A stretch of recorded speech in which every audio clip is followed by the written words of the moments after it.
स्वागत है आपका मेरे YouTube चैनल फार्मेसी ज्ञान पर। आज मैं कार्बोहाइड्रेट को बहुत ही आसान और सरल भाषा में समझाऊंगा।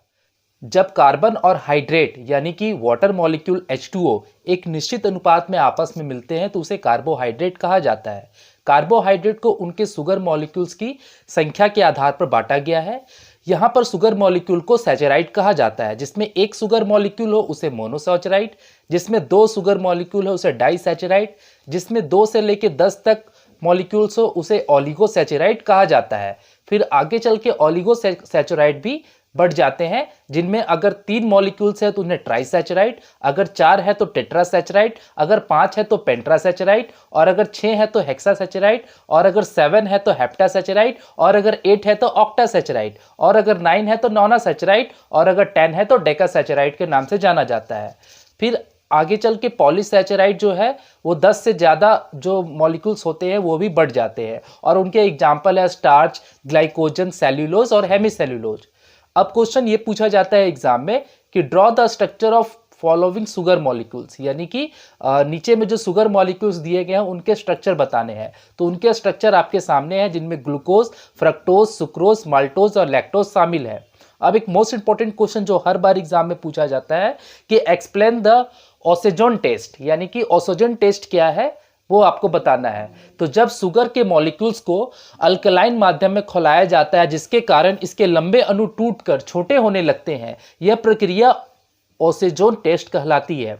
जब शुगर मॉलिक्यूल्स को फेनाइल हाइड्रोजन यानी फेनाइल हाइड्रोजन के साथ खौलाया जाता है तो शुगर अणु टूटकर छोटे छोटे क्रिस्टल का निर्माण करते हैं, जिसे ओसेजोन क्रिस्टल कहते हैं। ओसेजोन नाम के साइंटिस्ट ने इसे इजाद किया था, इसीलिए इसे ओसेजोन टेस्ट कहा जाता है। उसके बाद एक मोस्ट इंपॉर्टेंट क्वेश्चन ये है कि right a note on diabetes millet, यानी डायबिटीज मिलिटिस क्या है उसके बारे में आपको बताना है। तो जब हमारे शरीर में इंसुलिन की कमी से रक्त में ग्लूकोज यानी शुगर की मात्रा बढ़ने लगती है तो उसे डायबिटीज मिलिटिस कहा जाता है। ये 2 प्रकार के होते हैं, एक 10 से 12 साल के बच्चों में होता है जिसे जुवेनाइट ऑनसेट कहा जाता है, और एक मिडिल एज जिसे मैट्यूरिंग ऑनसेट कहा जाता है। अब बात करते हैं व्हाट इज ग्लाइकोसूरिया, यानी ग्लाइकोसूरिया क्या है, ये क्वेश्चन भी बहुत ज़्यादा इंपॉर्टेंट है।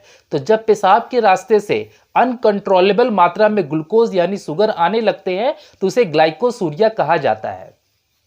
उसके बाद क्वेश्चन पूछा जाता है write a note on mutarotation of carbohydrate, यानी कि म्यूटा रोटेशन क्या है कार्बोहाइड्रेट का। तो जब ग्लूकोज के अलग अलग प्रकार में, यानी ग्लूकोज का जो प्रकार होता है जैसे डी ग्लूकोज एक प्रकार है, तो जब ग्लूकोज के अलग अलग प्रकार में डायरेक्ट पोलराइज लाइट डाली जाती है तो इनके प्लेन रोटेशन में बदलाव आ जाता है, यानी ये रोटेशन जो है इनमें बदलाव देखने को मिलता है जिसे म्यूटा रोटेशन कहा जाता है। इन सभी के नोट्स आपके सामने मैं अभी ला दे रहा हूँ। ये सारे नोट्स आप कॉपी में नोट डाउन कर लीजिए, जिनमें पहला ये है कि व्हाट इज कार्बोहाइड्रेट, दूसरा है draw the structure of following sugar compound, तीसरा है एक्सप्लेन द ओसेजोन टोस्ट, चौथा है write a note on diabetic mellitus, पांचवा है व्हाट इज ग्लाइकोसूरिया, और छठा है write a note on mutarotation of carbohydrate. मिलते हैं नेक्स्ट वीडियो में। लाइक शेयर कमेंट करना ना भूले, दोस्तों के बीच शेयर करते रहे, और अगर आप इस चैनल पे आज नए हैं तो बेल आइकन प्रेस करके चैनल को सब्सक्राइब कर ले। Bye bye.